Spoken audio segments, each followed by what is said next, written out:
you're right. And, one of the things we talked about is this slogan, buckle up. When I came in, we've been able to buck.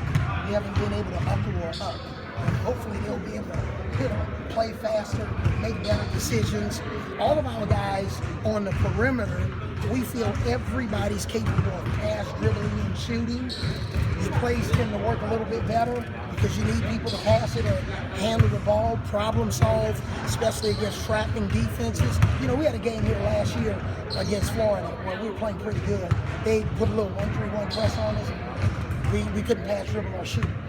We hope that when we're in situations like that, not only will we be able to start games better, but close games better because of the talent that's on our roster.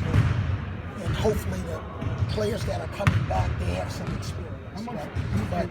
But we hope to eventually get to the buckle up, score in 5 to 7 seconds. If you can't score in 5 to 7 seconds, score in the next 8 to 12 seconds. If not, have better execution at the end of the shot clock. Have players that can maybe get their shot off because they're better one-on-one. How much is Tom actually helping with that? We saw him run into the court, he was ahead of most of the drills. How much is his speed influence? Well, I think in any sport, you look at, I know people get tired of me making a football reference. I hear that some on social media, but our running backs and wide receivers and cornerbacks and the linebackers, they can cover ground. I think that translates over the basketball court. We need foot speed. And Petty and Colin and Hurd, those guys, Daniel, they can run.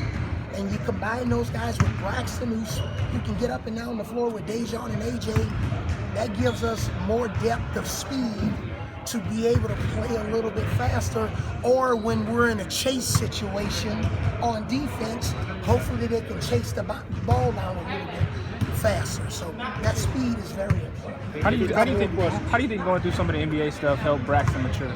Oh, he's a different player.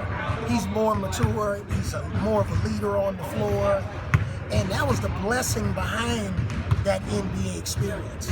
Not getting your name called for the Chicago pre-draft camp, not getting drafted, only having one workout or so.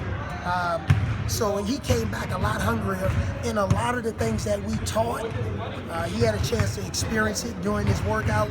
Now he knows the importance of it, but also how good you really have to be to get drafted. You really have to be good.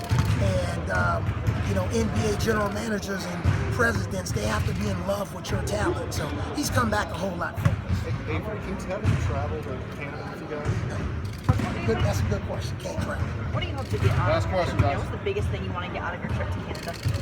The biggest thing, the funny thing is, John Pelfrey asked me the same question today. It's like, Coach, now just tell us, what are the 4 things you want to get out of Canada? I gave him 7. So I'll give you a couple. 1, I want us to be able to score in transition. I really want us to be a better team in transition.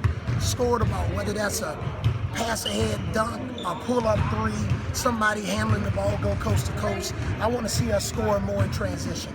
Offensively, I want to see us have better spacing on offense. We were a poor spacing team last year. And then defensively, I want to see us guard 3 dribbles.